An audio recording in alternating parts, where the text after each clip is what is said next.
Hello friends, તો ઠંડી પૂરજોશમાં શરૂ થઈ ગઈ છે. તો શું આવી કડકડતી ઠંડીમાં તમને પણ બહારનું ચટપટું જમવાનું મન થાય છે? તો બહારનું ચટપટું જમવાનું મન થતું હોય તો આ રીતે એક વખત છોલે ચણા અને ભટુરા બનાવવાનું ભૂલશો નહીં. એકદમ સરસ બહાર જેવો ટેસ્ટ અને ફૂલ્યા લાંબો સમય સુધી ફૂલેલા રહે ને તેવા ભટુરે બનાવવાની રેસીપી એકદમ સરળ રીતે અહીંયા મેં આપી છે. કોઈ પણ ઈનો, સોડા, દહીં કે ઘીના મોણ વિના પણ એકદમ સરસ ભટુરે કેવી રીતે બને તે રેસીપી અહીંયા જોઈ લેવી. તો કાલે હું ચણા લાવી હતી, તો તેને મેં આખી રાત માટે પલાળી લીધા હતા અને સવારે ધોઈ તો એને મેં એક તપેલી ચણા હતા તેની સામે એક તપેલી ભરીને પાણી ઉમેર્યું છે. તો બાફવામાં ખાસ ધ્યાન રાખવું કે જેટલા પલાળેલા ચણા હોય ને તેટલું જ સામું પાણી લેવાનું, જેથી તેને બાફવામાં પાણી વધી પણ ના જાય અને ઓછું પણ ન થાય. અને અહીંયા હું ગ્રેવીમાં કે શાક બની જાય ને પછી કોઈ ગરમ મસાલાઓનો ઉપયોગ કરતી નથી, તેથી મેં અહીંયા બાફવામાં જ ખડા મસાલા થોડા ઉમેરી દીધા છે. એક તજનો ટુકડો, એક બાદિયાનું નાનો કટકો અને 2 લવિંગ અને સ્વાદ અનુસાર મીઠું નાખી, મીઠું થોડું વધારે નાખશો ને તો ચણા એકદમ સરસ બફાઈ જશે.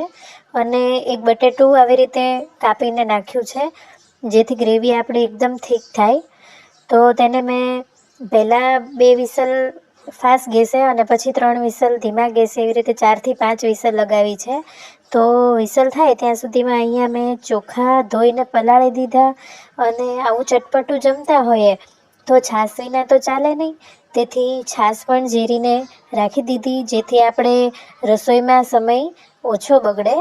તો ગેસને જ્યાં સુધી મેં ગેસ પર ચડાવ્યું ને ત્યાં સુધીમાં આ બધું કામ પતાવી લીધું. તો અહીંયા મેં ગ્રેવી માટે પણ બધું સમારી લીધું છે. તો અહીંયા મેં 10 થી 12 કળી લસણની, આદુ મરચાં અને 2 નાની ડુંગળીને 1 મોટું ટમેટું ક્રશ કરી લીધું. અને હવે આપણે ટાઈમ વેસ્ટ ન કરતાં પહેલાં સૌપ્રથમ પૂરી અથવા તો ભટુરે જે બનાવવા છે ને તેનો લોટ બાંધી લેવાનો, જેથી તે એકદમ સરસ સોફ્ટ બની જાય. લોટને રેસ્ટ આપવો જરૂરી છે. તો અહીંયા મેં પોણો વાટકો મેંદો લીધો છે અને તેની સામે પોણો વાટકો ઘઉંનો લોટ, ઝીણો આપણે રોટલી બનાવીએ ને એ લીધો છે.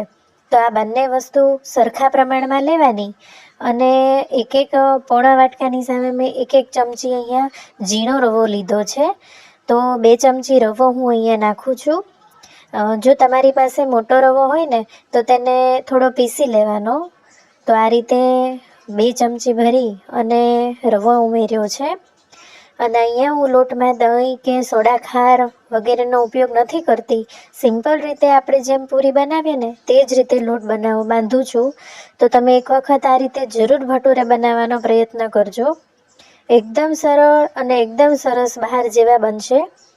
તો અહીંયા મેં 1 થી 2 ચમચી જેટલું મોણ નાખ્યું છે. આપણે જે રીતે રોટલીમાં મોણ નાખતા હોય ને એ જ રીતે નાખવાનું, વધારે ઉમેરવાની જરૂર નથી. સાથે મેં અહીંયા સ્વાદ અનુસાર મીઠું લીધું છે. અને આ બધું નખાઈ જાય ને એટલે એકદમ મસળીને લોટ નથી બાંધવાનો, ફટાફટ ઢીલો એવો લોટ આપણે તૈયાર કરી લેવાનો છે. રવો નાખ્યો છે એટલે થોડો ઢીલો લોટ રાખવાનો, નહીંતર એકદમ કઠણ થશે ને તો આપણા ભટુરા સારા નહીં બને. તો આ રીતે મેં એકદમ ઢીલો એવો લોટ બાંધી લીધો છે. તો આ લોટ બંધાઈ ગયો છે. હવે લોટને આપણે ઉપરથી તેલ લગાવી અને રેસ્ટ કરવા દેવાનો. જ્યાં સુધી આપણે શાક વઘારી ના લઈએ ને છોલા ચણા ત્યાં સુધી તેને રહેવા દેવાનો આમનામ. તો અહીંયા મેં વ્હાઈટ ગ્રેવી માટે 8 થી 10 કાજુ અને 1 મોટો ટુકડો નાળિયેરનો, ફ્રેશ નાળિયેર પણ લઈ શકો છો અને તમારી પાસે સ્ટોર કરેલું હોય તો એ પણ લઈ શકો છો. તો તેની મેં ગ્રેવી બનાવી લીધી છે. આપણે બીજું કંઈ જ ઉમેરવાની જરૂર નહીં પડે આ ગ્રેવી નાખશું ને તો. અહીંયા મેં તેલ મૂકી દીધું છે. એમાં 1 નાની ચમચી જેટલું વઘારમાં જીરું ઉમેર્યું છે. જીરું નાખવાથી છોલે ચણાનો સ્વાદ વધારે સરસ આવે છે. જીરું સારી રીતે સતળાઈ જાય ને પછી આપણે જે ગ્રેવી કરી હતી આદુ મરચાં ટમેટાં ડુંગળી, હું અલગ નથી ગ્રેવી કરતી. આ જ એકદમ ટાઈમ સેવિંગ છે અને એકદમ પરફેક્ટ ગ્રેવી બને છે આ રીતે. તો આ બધું એકસાથે જ મેં ક્રશ કરી લીધું હતું. તે ગ્રેવી મેં નાખી દીધી છે. હવે આ ગ્રેવીને એકદમ સારી રીતે સતળાવા દેવાની. આપણે એક એક વસ્તુ સતળાવા દઈએ એટલે કેટલી વાર લાગે? તો આ બધું મિક્સ આપણે ગ્રેવી કરી છે તો એને 5 થી 7 મિનિટ સુધી સારી રીતે ધીમા ગેસે સતળાવા દેવાનું. સારી રીતે સતળાઈ જાય ને પછી આપણે બધું હવે મસાલા એમાં એડ કરવાના. તો અહીંયા મેં છોલે ચણા ચેક કરી લીધા છે. તમે જોઈ શકો છો એકદમ સરસ બફાઈ ગયા છે. તો આવા એકદમ સોફ્ટ થઈ જાય ને ત્યાં સુધી વિસલ લગાવવી પડે. તો પાણી પણ એકદમ પરફેક્ટ બચ્યું છે. તો હવે મેં અહીંયા સ્વાદ અનુસાર મીઠું, અડધી ચમચી જેટલી હળદર, 1 મોટી ચમચી જેટલું ધાણા જીરું ઉમેર્યું છે. તો મસાલામાં હળદર થોડી ઓછી નાખવાની, નહીંતર શાકનો કલર છે એ બદલાઈ જાય છે અને સ્વાદ પણ બદલાઈ જાય છે. અને મરચું અહીંયા મેં 3 થી 4 ચમચી નાની ઉમેર્યું છે. તમે તમારા સ્વાદ અનુસાર ઓછું કે વધારે કરી શકો છો. અને સાથે આ વ્હાઈટ ગ્રેવી આપણે બનાવી હતી ટોપરો અને કાજુની, તે ઉમેરી દીધી છે. આ રીતે એકવાર ગ્રેવી બનાવવાની ચોક્કસથી ટ્રાય કરજો. આ ગ્રેવી બધા જ શાકમાં ચાલે છે. હું પનીરમાં પણ આ જ ગ્રેવીનો ઉપયોગ કરતી હોઉં છું મોટા ભાગે. તો આપણે ઝાઝું કંઈ માથાફૂટ નથી રહેતી ઉમેરવાની. તો અહીંયા મેં છોલે ચણા અને બટેટાને થોડા ક્રશ કરીને નાખ્યા છે. તો આ રીતે બધું ઉમેરી દીધું અને ખડા મસાલામાં પહેલેથી જ કાઢી નાખ્યા જેથી કોઈના જમવામાં ન આવે. અને સાથે અહીંયા જીરું, હિંગ, લીમડાના પાન, થોડું ઘી મૂકી અને જીરા રાઈસનો વઘાર કરી લીધો છે. અને તેલમાં સીધા આપણે પલાળેલા ચોખા પહેલાં નાખી દેવાના અને સાતળી લેવાના જેથી કરીને એકદમ છૂટો દાણો બને. એક વખત આ રીતે જરૂર બનાવજો અને પછી પાણી ઉમેરવાનું. તો સ્વાદ અનુસાર મીઠું પણ નખાઈ ગયું છે અને વિસલ લાગે છે ત્યાં સુધી હવે મેં તેલ ગરમ કરવા માટે મૂકી દીધું છે. અહીંયા મારા છોલે ચણા અને જીરા રાઈસ રેડી થઈ ગયા છે. તો તેલ ગરમ થાય ત્યાં સુધીમાં લુવા કરી લેવાના અને આવી રીતે થોડું તેલ લઈને આપણે ભટુરે વણવાના છે. રોટલી સાઈઝના ભટુરા વણી લેવાના. તેલ લગાવવાનું, લોટ નહીં લેવાનો. લોટ લેશો તો બહારથી એકદમ ક્રિસ્પી અને ભૂકો ભૂકો થાય ને તેવા ભટુરા બની જશે. એટલે તેલ લઈને વણી લેવાના. તો આવી રીતે એકદમ સરસ ધુમાડા નીકળે તેવું તેલ થઈ જાય ને પછી આપણે ભટુરે તળવાનું શરૂ કરવાનું.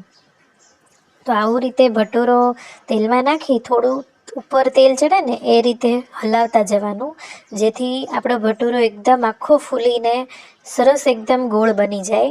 તો તમે જોઈ શકો છો ભટુરો એકદમ ફૂલીને ગોળ બની ગયો છે. તો આવી રીતે બધા ભટુરે તૈયાર કરી લેવાના. તો તમે જોઈ શકો છો કે ભટુરે કેવા બન્યા છે. આપણે કોઈ પણ ઈનો કે સોડા ખાર, દહીં વગેરેનો ઉપયોગ નથી કર્યો તો પણ આપણા ભટુરે એકદમ સરસ ગોળ અને બહાર જેવા બન્યા છે.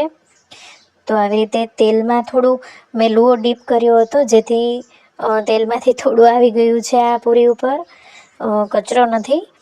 તો લુઆને આપણે સીધો તેલમાં ડીપ કરીને પણ વણી શકીએ છીએ. તો આવી રીતે રોટલીના સાઈઝના મેં બધા વણી લીધા હતા અને ધીમેથી આવી રીતે ફૂલ ગરમ તેલમાં આપણે નાખતા જવાનું અને તેને તળતા જવાનું. તો આ રીતે જો તમે બનાવશો ને ભટુરે તો તે લાંબા સમય સુધી ફૂલેલા પણ રહેશે અને ઠંડા થયા પછી પણ એકદમ અંદરથી જાળીદાર અને ખાવામાં એકદમ સોફ્ટ બનશે. જે લોકોને પૂરી નથી ભાવતી ને તે પણ આ ખાશે. 100% ગેરંટી છે. આવી રીતે એકવાર તો જરૂરથી બનાવજો. લોટ એક આ રીતે થોડો ઢીલો બંધાય ને તે વાતનું ખાસ ધ્યાન રાખજો. બસ આ 2-3 વસ્તુ ધ્યાન રાખશો ને તો તમારા ભટુરે આવા જ ફૂલેલા અને બહાર જેવા એકદમ બનશે.